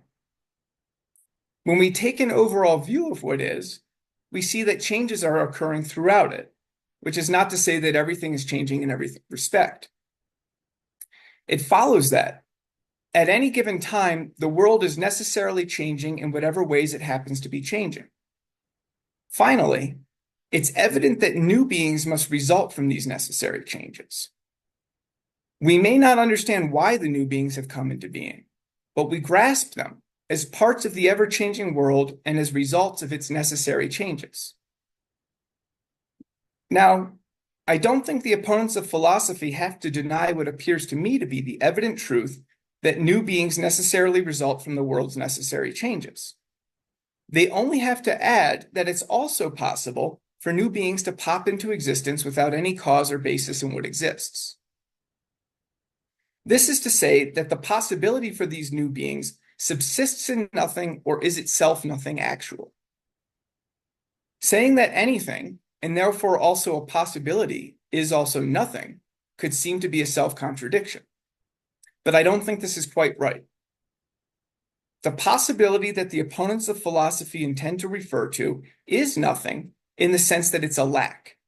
It's a limitlessness that's alleged to exist within what is. Insofar as we can infer the result that would follow from it, namely, that anything could come from anything, it's clearly not meaningless to refer to this limitlessness. But I don't think we can have any experience or genuine understanding of it. This by no means proves the principle of causality, but it seems to me to be a compelling reason to conclude that the denial of the principle is exposed to greater doubts than is the acceptance of it. And to this reason, we can add the consideration that our great ignorance of causes makes it hard to conceive of how we could ever have good evidence that the principle of causality has been violated. When something unexpected happens, we may always suppose the cause was hidden. What then is the precise problem for philosophy? In addition to saying that many natural beings are manifest, the Aristotle passage Bruell cites as evidence that nature is not completely evident says it's ridiculous to try to demonstrate the existence of natural beings, because this is to attempt to demonstrate the manifest by the immanifest. All our reasoning must begin with the manifest natures. We cannot find any more fundamental beings. However, as Bruell suggests, the natures are not thoroughly separable from the human mind, and the human species is not known to be eternal. We can see why nature requires the human mind when we consider that it is as members of classes, or in virtue of their class characters, that we know what's necessary for things. We know a body will fall insofar as we grasp it as heavy. But the class characters are relative to our cognitive powers and belong to things only insofar as our minds grasp the relations between them. An individual thing can have a class character only insofar as a mind can see how it's related to other things, because a class character is, in part, such a relation. It's a similarity between things. This is not to say natures are our creations or don't really belong to things, but it is to say the things are fully what they are, only together with us. As for the impermanence of the human species, apart from the accounts of modern science, the ancients did not find such order in the heavenly motions as could guarantee the permanence of the order on which we depend. We thus come to what Bruell calls the true perplexity in Strauss's position. If we wish to maintain that nothing comes from nothing, while accepting the rational view that our world came into being, we're forced to posit some sort of eternal being that precedes and somehow underlies our world. But in the first place, it's unclear what could justify this positing. With what right do we infer from nature or the intelligible whole that exists together with us anything about a preceding state? What's more, it's not clear how coherent or meaningful any claims about such a state can be. Earlier, I argued that every possibility, and therefore also the possibility for this world, subsist in some actuality. But what's meant by an actuality is something present with its own character and thus limitations. All of these terms imply beings as they are together with us, and cannot be strictly understood to apply to the previous state. Similarly, if I claim the previous state necessarily became our world when a sufficient cause made it do so, I refer to a kind of causality and necessity of which I can have no clear idea. When I then return to weighing the doubts that attend what I take to be the philosophic view and comparing them with those that attend the alternative, I continue to think the alternative is exposed to greater doubts, but I'm not certain that I can give myself a sufficiently clear reason why. Thank you. Thank you. I'm going to edit as I speak a little bit, just to make sure that we have time for discussion. So I'm going to begin by noting the character of the paper. Levy does not restrict himself to interpreting Bruell or interpreting Bruell's analysis of Strauss, but in several phrases like the following. He writes, I think, I don't think, as it seems to me, I believe, I know I'm not alone in thinking. And in the last section of the paper, he writes the phrase, I don't think I've adequately understood. And finally, in his last sentence, he writes both, I continue to believe and I'm not certain. That is, he attempts to address the matters themselves at hand as they appear to him. And I'm going to frame my remarks along similar lines. So I had, starting to think about this response, collected around 8 or so propositions or statements that he seems to, in his own name, affirm or make some judgment about. I'm not going to review all of them now, but I've divided them into 3 kinds of statements. The first, logical statements. Then those regarding the superiority of the philosophic life, or what I'm going to provisionally call right now political philosophy. And finally, those statements regarding natural philosophy or philosophy proper. And more or less, I think we move from what is most certain, least deniable, to what is less certain or, most deniable. And just to frame it quickly, logical statements, very certain, political philosophy, so-called, not demonstrable, but not to be truly doubted. And then finally, in natural science, we come to some statements that he's less sure of, and I'm less sure of. So my first question to Mr. Levy is this framing of things accurate? And you should correct me if I've too crudely reduced things. Let me go through some of these statements just and characterize them of varying certainty. So regarding logic, you make reference to the principle of non-contradiction, and I think you treat it as something that is not to be doubted. I tend to agree, though it is possible when people read the metaphysics and discuss that passage, what the basis for the confidence we have in the principle of non-contradiction, it's something you can have a discussion about at least. So I'll put that out there. Now, within so-called political philosophy, I'm just going to read my understanding of the conclusion that one comes to. So the primary alternative to philosophy cannot be disproved, but one can have, quote, evident reasons that that alternative does not represent a reliable source of wisdom. And this is a closer quotation. As long as doubts regarding philosophy don't outweigh doubts regarding the alternative, the doubts shouldn't dissuade one from philosophy. So that's a matter of weighing doubts. And we're going to come back to that way of looking at things at the end. Now, regarding natural science or philosophy proper, here are some statements. The first, there is an intelligible necessity belonging to many natural beings that is known through their class characteristics. And as you note, that has it's a kind of necessity, but it's stated in a conditional form, something like, should there be a certain kind of being, such and such is true of it. So there's a kind of certainty there, but it's conditional.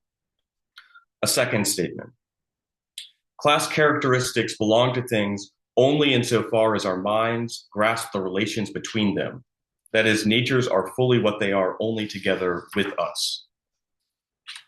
And I guess I wonder about that, how certain that conclusion is. Is it as solid as, say, the results of dialectic or not?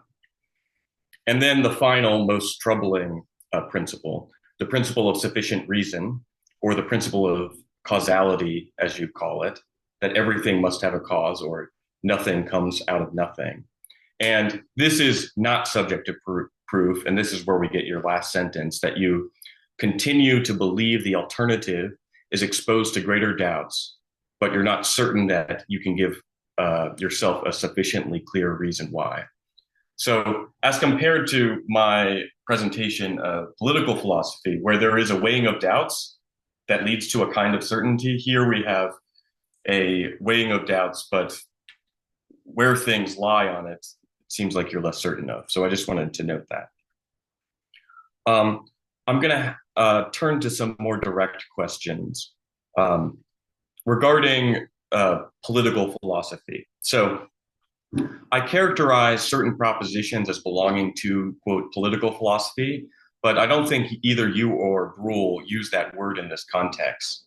And so my first question is it fair to say that what you were referring to is what others, including Strauss and many of his students in other places, refer to as political philosophy? That is the defense of the philosophic life. And if so, would it be fair to say that in the view outlined here, political philosophy is merely pre-philosophy? That is to say, it is not philosophy, strictly speaking. And I think it's worth getting clarity on that, because people who read Strauss ask a question like, what does he mean by philosophy?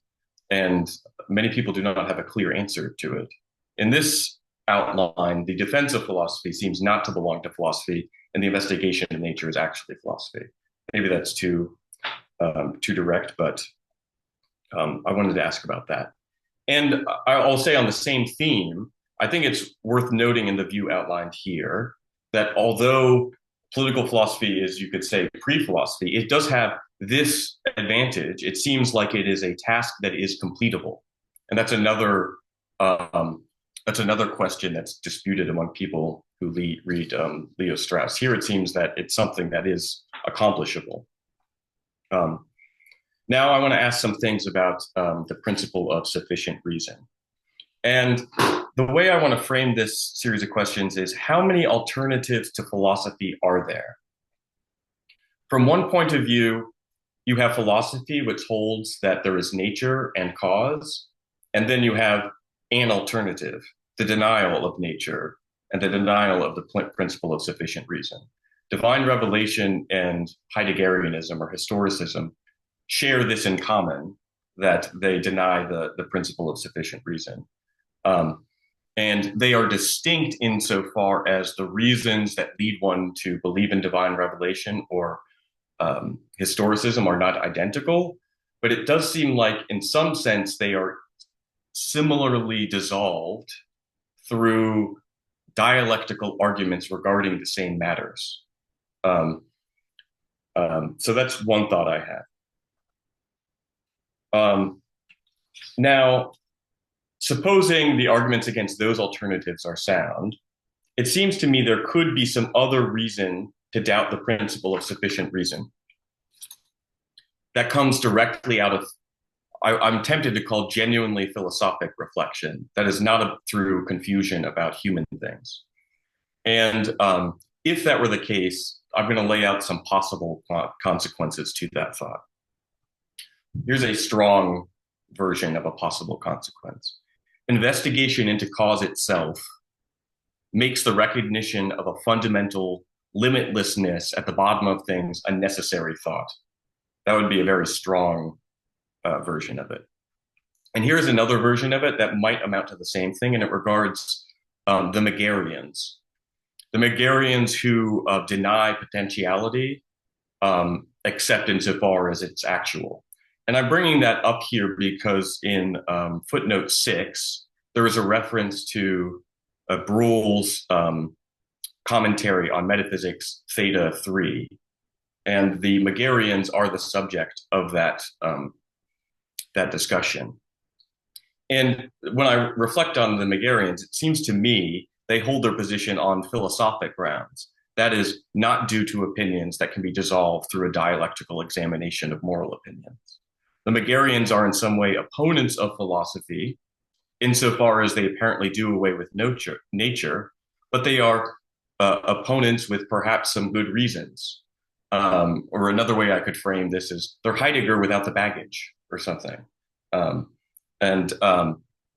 Now, so let me draw out a weaker possible consequence. So the Megarians aren't entirely right, but the Megarian position is a necessary stage in philosophic thought.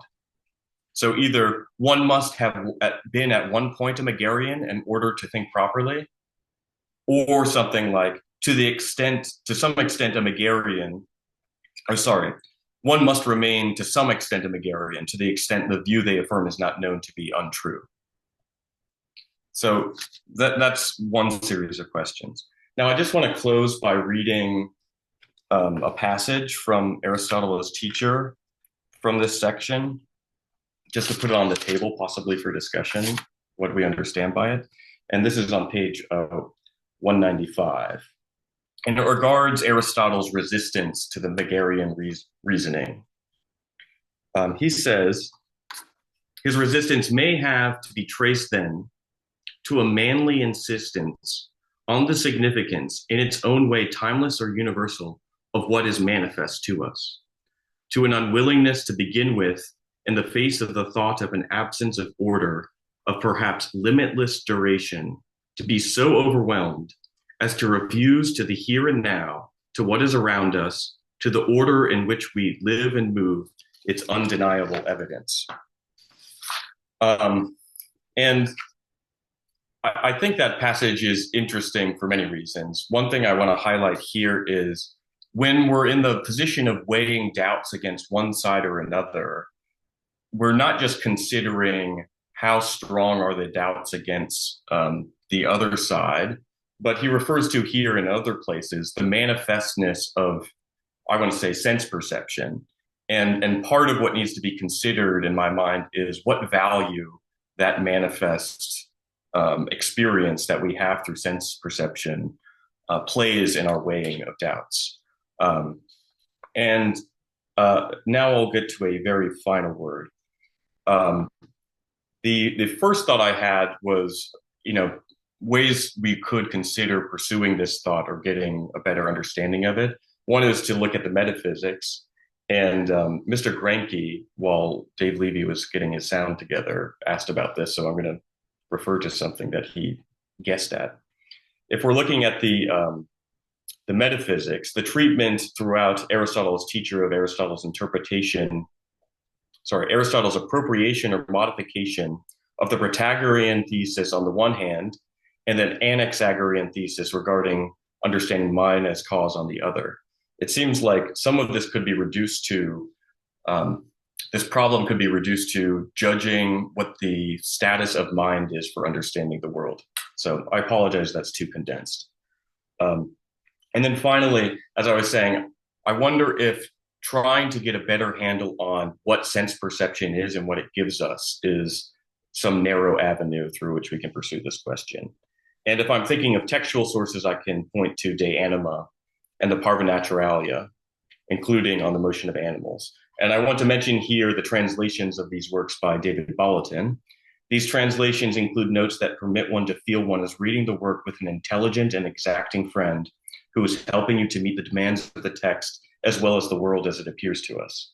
And then to narrow things even further, I wanted to point to just the narrowest question I could think of as approaching what you're bringing up. I wonder if it's helpful to focus on the problem by pursuing one narrow question. So I'll close with a question that I think deserves further study, namely, what is a color? So we don't have anyone else in the queue with their hand raised or hands raised. So David, lots of questions on the table.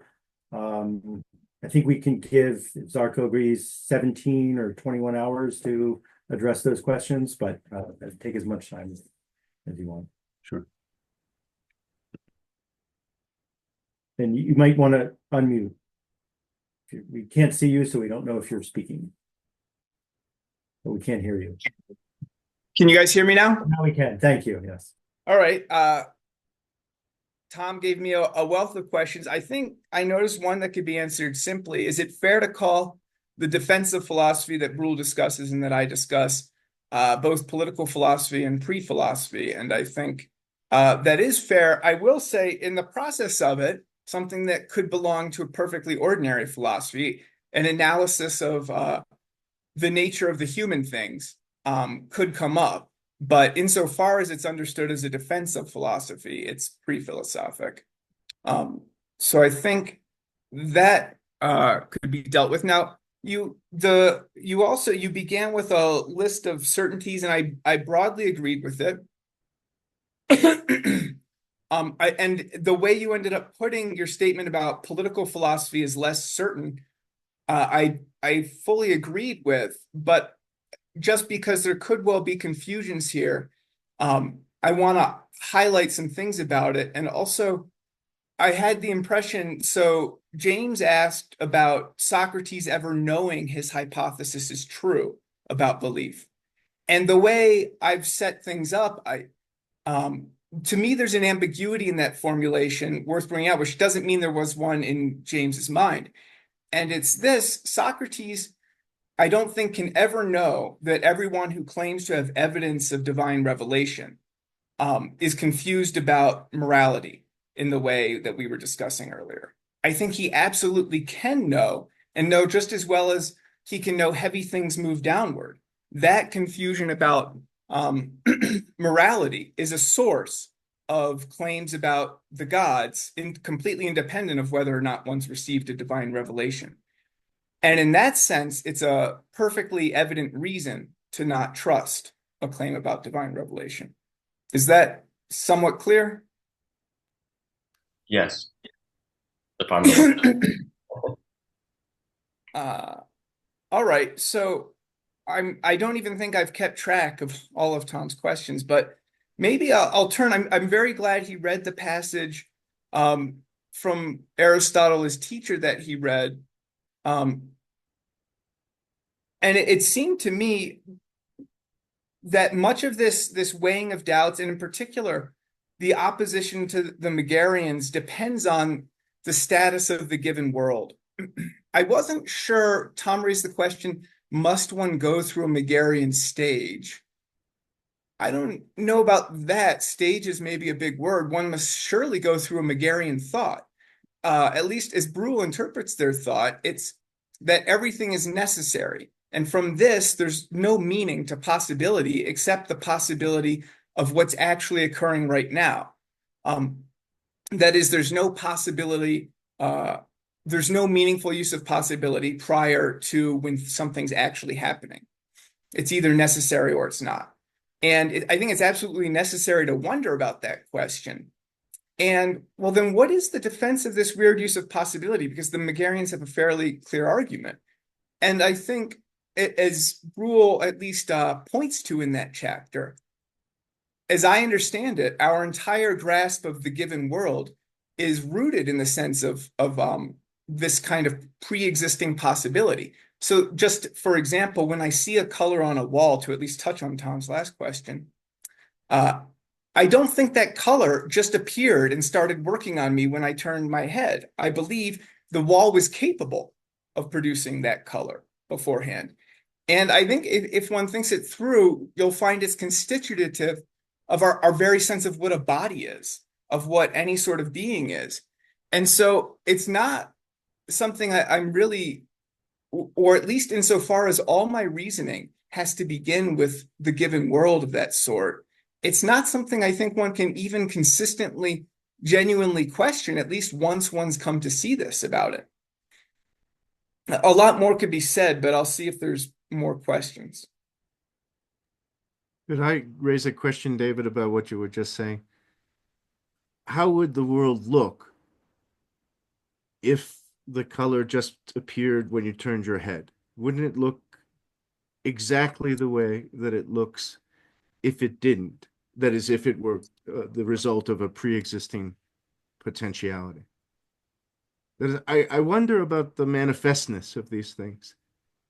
There's a discussion in Xenophon's Socratic Discourse, or Bruell's essay on it, that indicates the classes involve, this is in a way, the parsing of dialegistai. The classes involve some selecting or picking out. When does that end? And that points to, I think, something that I think was a footnote in James' longer paper that he didn't deliver, was a footnote that pointed to our access to particularities, and and I think James alluded to later discussions by David Bolton and Bruell, of what kind of access or grasp we have of such things. And I think those discussions also involve questions about whether the classes don't depend upon those things. That is, whether the classes don't produce the particulars, but the classes come from the particulars. So I just raise a kind of question about the manifestness of things. How would it look if the world were moving? The same as it would look if it weren't moving. This is, I think, the character of relative physics. This relative motion is all that's needed for much of physics. How would it look if change were not continuous and causal, but at very small intervals there were leaps, as maybe modern physics and also maybe certain pre-Socratics may have thought? That is, that there was no continuity between the things we can experience. How would it look to us? And I want to say this: it would look exactly the way it already looks to us. So what is the character of the manifestness of what you say? Yeah, I would maybe put it differently. The beings as I'm talking about them are the beings as we constantly experience them, that do move and change from place to place continuously. They're subject to our sense perception. I can only understand what you're asking about, Michael, as a hypothesis about what might underlie our world, which could work in the way you say, and would lead us to grasp the world that we do grasp. In other words, we wouldn't be able to see any difference. And Michael is much more thoroughly acquainted with the accounts of contemporary natural science than I am. But in general, I understand these at most as hypothetical accounts of, and in some cases, probably extremely likely ones, of the material conditions that make the genuine world, the world we experience, possible. And all intelligibility of those accounts is ultimately derivative from the world of our ordinary experience.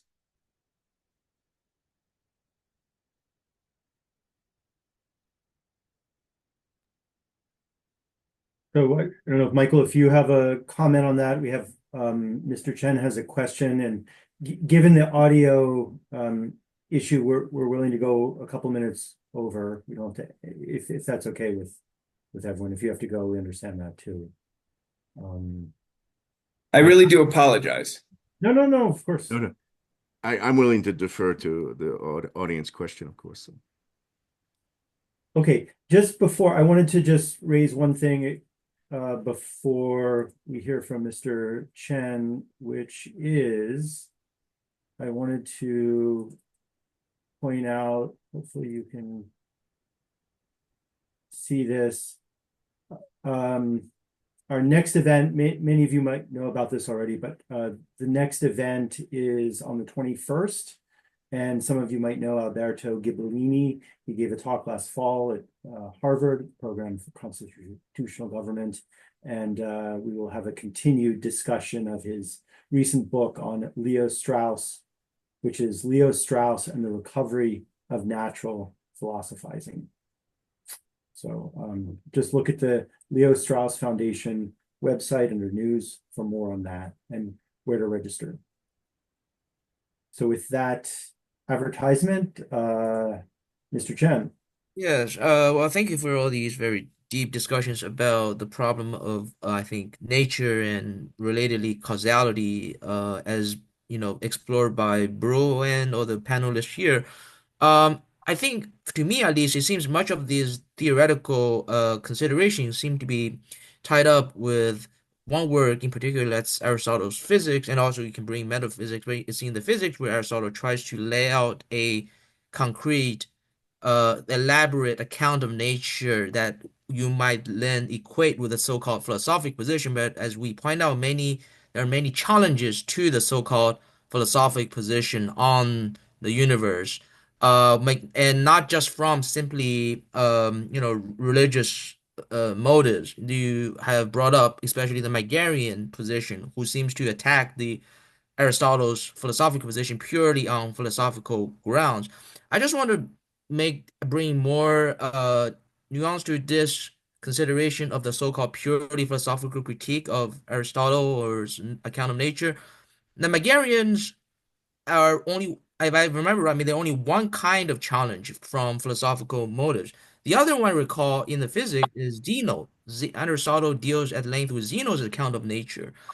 Is Zeno's position on nature the same as Megarian's, or if there's difference, what are the differences? Both of them deviate from Aristotle, but Aristotle seems to again deal with Zeno at much greater length in the physics. He is the more formidable opponent that Aristotle has to attack repeatedly throughout that book.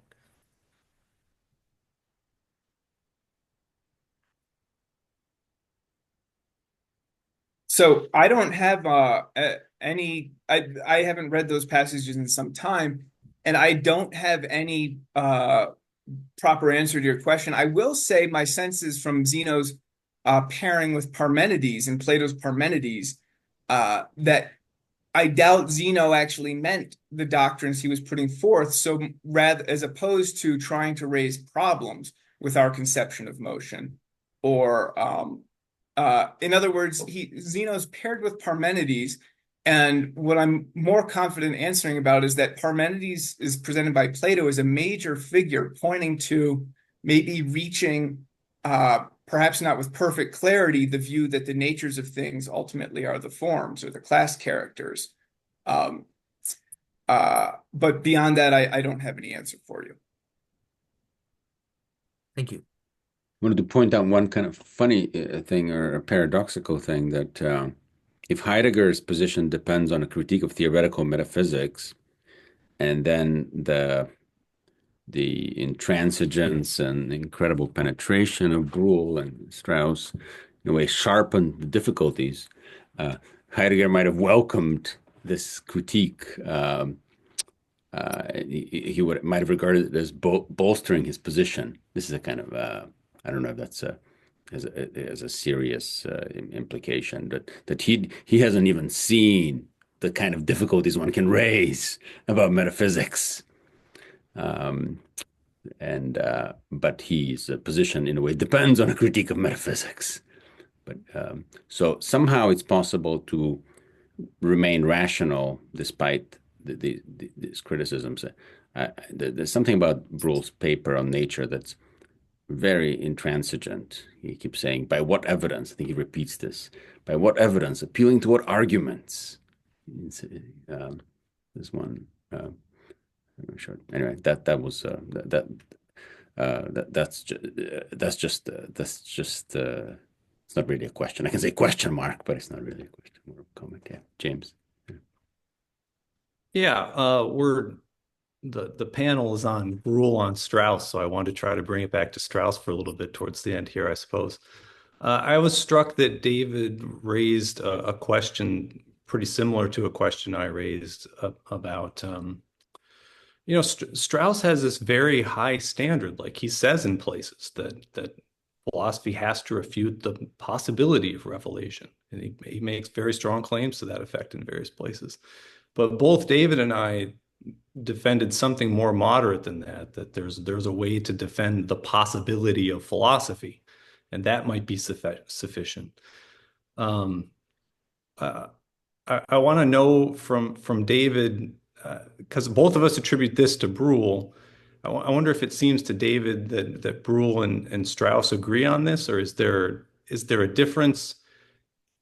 Strauss says a lot of different things about revelation. I find it difficult to pin down exactly what he thinks philosophy must do in order to defend itself against these challenges. So I wonder if you could maybe say a little more. Yeah, although I'd be surprised if people watching aren't much more qualified Strauss scholars than I am.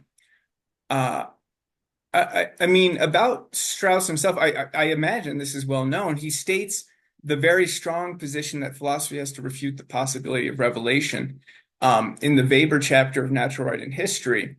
And as far as he doesn't in any obvious way take it back, but the book keeps going. And in fact, nature is discovered in the next chapter.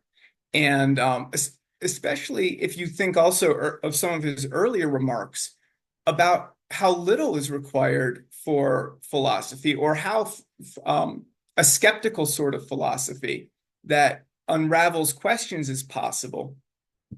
It's very hard to see why that kind of philosophy, and I think maybe even, well, in any event, to see why that kind of philosophy would require the refutation of the possibility of revelation. On the other hand, philosophy as an activity, I think, absolutely requires having good reasons for discounting the particular revelations one has encountered.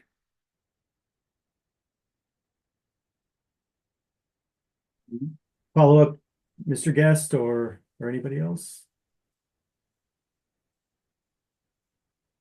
I wonder if